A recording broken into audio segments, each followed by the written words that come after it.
الرحمن علم القرآن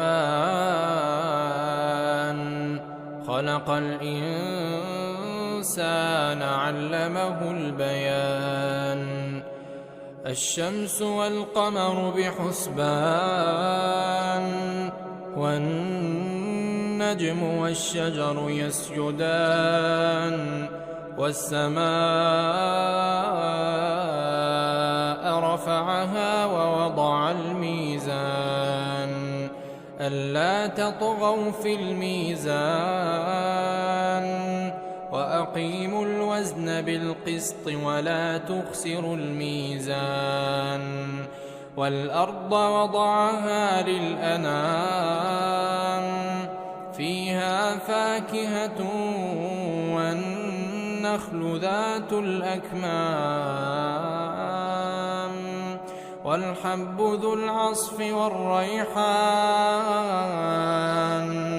فبأي آلاء ربكما تكذبان خلق الإنسان من صلصال كالفخار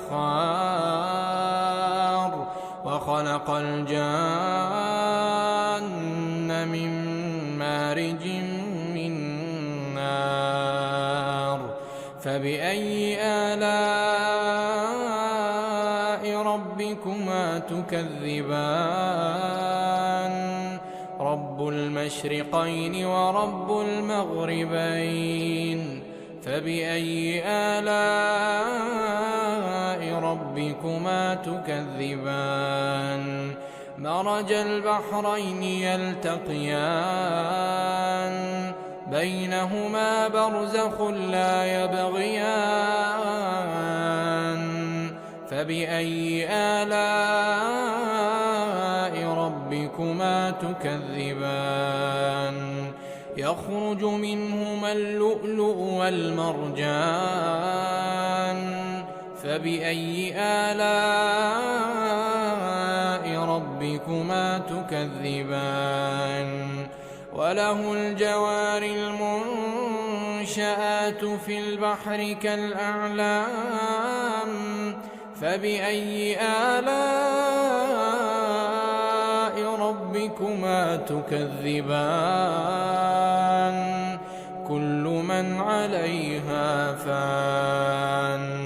كل من عليها فان ويبقى وجه ربك ذو الجلال والإكرام فبأي آلاء ربكما تكذبان يسأله من في السماوات والأرض كل يوم هو في شأن فبأي آلاء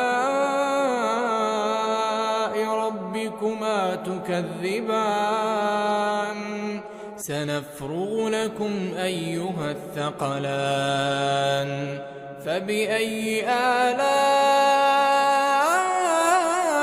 ربكما تكذبان يا معشر الجن والإنس إن استطعتم أن تنفذوا من أقطار السماوات والأرض فانفذوا لا تنفذون إلا بسلطان فبأي آلاء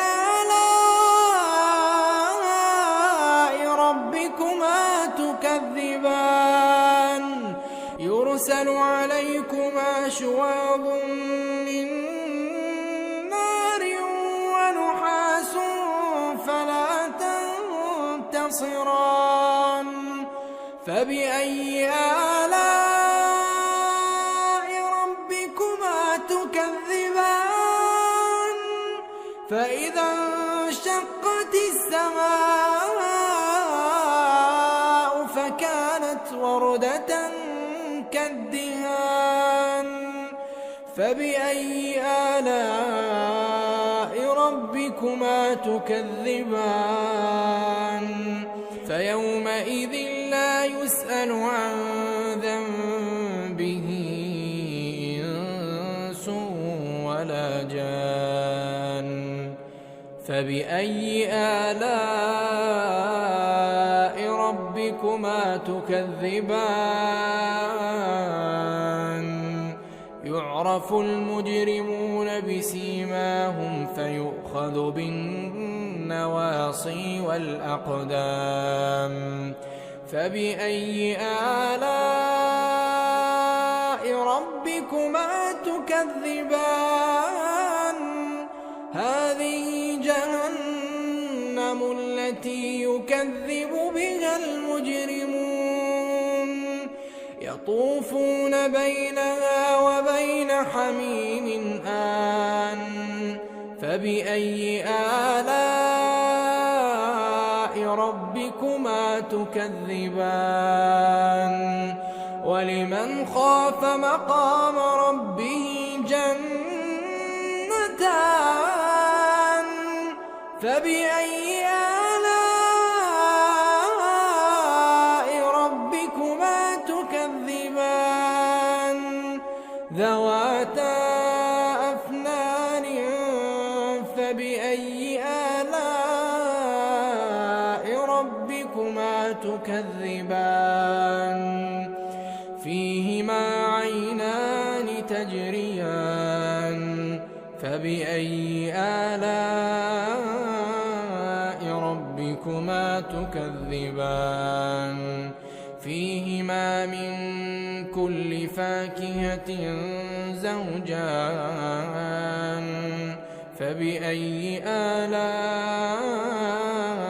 ربكما تكذبان متكئين على فرش بطائنها من استبرق وجنى الجنتين دان. فبأي آلاء ربكما تكذبان فيهن قاصرات الطرف لم يطمثهن إنس قبلهم ولا جان.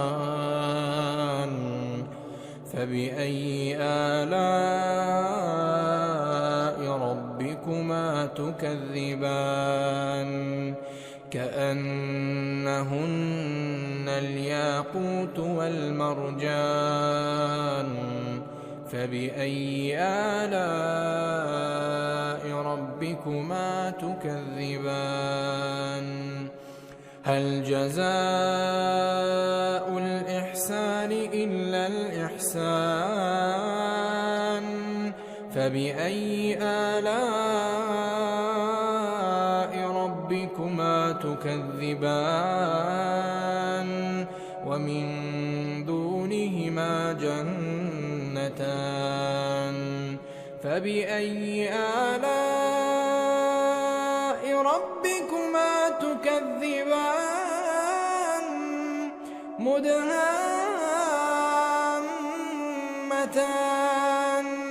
فبأي آلاء ربكما تكذبان فيهما عينان نضاختان. فبأي آلاء ربكما تكذبان فيهما فاكهة ونخل ورمان. فبأي آلاء ربكما تكذبان فيهن خيرات حسان. فبأي آلاء ربكما تكذبان حور مقصورات في الخيام. فبأي آلاء ربكما تكذبان لم يطمثهن إنس قبلهم ولا جان. فبأي آلاء ربكما تكذبان متكئين على رفرف خضر وعبقري حسان فبأي آلاء ربكما تكذبان تبارك اسم ربك ذي الجلال والإكرام